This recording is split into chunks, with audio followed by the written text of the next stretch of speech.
came down first and it's very difficult for me. Now it's Pastor Sam's turn. Please wait for Pastor to come back because he will hold the boat. I came down with trembling knees, so afraid that the cell phone would drop in the water. It's okay if I will fall and swim, but not the cell phone. Okay. Alright, so Pastor Sam will sit there. Okay. One moment.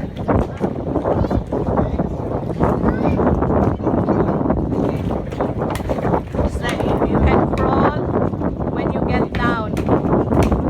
Maybe. It's Lord. I ask for your holy angels to come and protect Pastor Sam. One step down. One step down.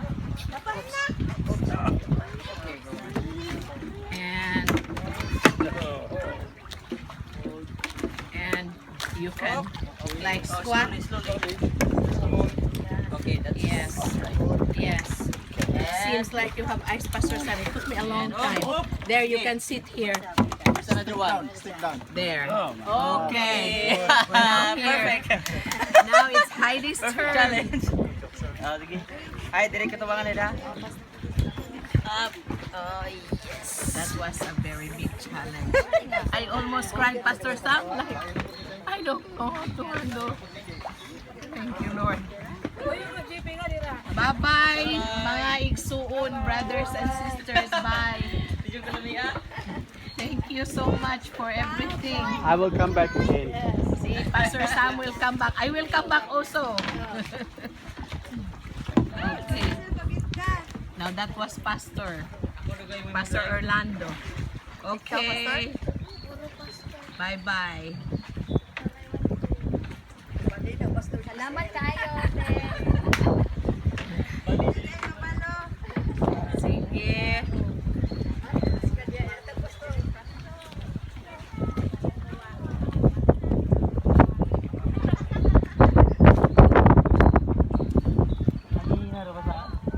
Palipot.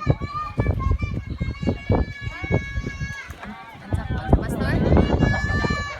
Mabasa ko. Sige lang. That's okay. As long as we won't fall down. Ay, magkuhan lang tag plastic duro.